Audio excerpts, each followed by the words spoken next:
Kantiibaa itti aanaan magaalaa Finfinnee obbo Jaanxiraar Abbaay tajaajila dijitaalaa iddoo tokko Addis Masoob salgaffaa kutaa magaalaa Yeekkaatti eebbisuun tajaajilaaf banaa taasisaniiru. Obbo Jaanxiraar wayitaa giddugalicha eebbisan haasaa taasisaniin rakkoo kenna tajaajilaan walqabatee akka biyyaatti jiru furuuf kallattii ministeerri muummee Dr. Abiy Ahmed kaa'aniin magaalaan Finfinnee ariitiidhaan hojiitti seenuun filannoon duraa Addis Masoob 7 fi filannoon booda immoo 2 xumuruun tajaajilaaf banaa taasisuu himaniiru. እንደ ሀገርም እንደ ከተማም በተለይ ህዝቡ የሚያነሳቸውን ቅሬታዎችና የአገልግሎት አሰጣጥ ችግሮችን እንዴት እንፍታ የሚሉ በክቡር ጠቅላይ ሚኒስትራችን akka biyyaattis ta'e akka magaalaatti komiiwwanii uummanni kennis tajaajila walqabatee kaasu furuuf ministeerri muummee Dr. Abiy Ahmed tajaajila dijitaalaa wiirtuu tokko Masoob wayita eegalchiisanitti magaalaan Finfinnees ariitiidhaan tajaajila dijitaalaa wiirtuu tokko hojiirra oolchitee jirti. Ji'oottan salgan darbanitti tajaajilichaaf kan oolu gamoo ijaaruudhaan meeshaalee barbaachisan hunda teekinooloojii waliin guutuudhaan filannoon dura kutaalee magaalaa 7 keessatti akkasumas filannoodhaan booda immoo kutaa magaalaa 2tti tajaajila dijitaalaa wiirtuu tokko Addis Masoob eegalchiisneerra. Kun ammoo uummata keenyatti siquun tajaajila isaan barbaadan akka dhiyeessinuuf nu gargaareera.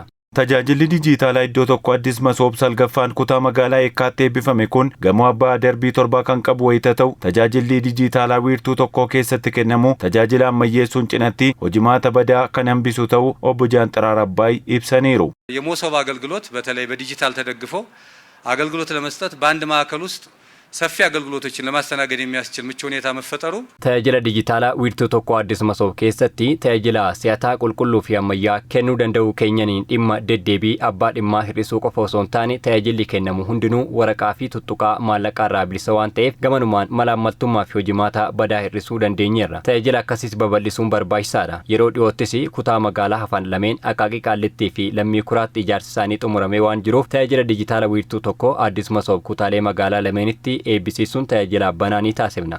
Akka bulchiinsa magaalaa Finfinneetti tajaajiloonni mootummaa 1,400 kennamaa jiraachuu kan himan obbo Jaanxiraar kanneen keessaa tajaajiloonni 370 irra guddeessaan waan barbaadamaniif gara Masoobitti akka galan taasisaa jiraachuus eeraniiru. አሁን እየተሰጡ ያሉ አገልግሎቶች በከተማ አስተዳደራችን ከ1400 በላይ አገልግሎቶች አሉ።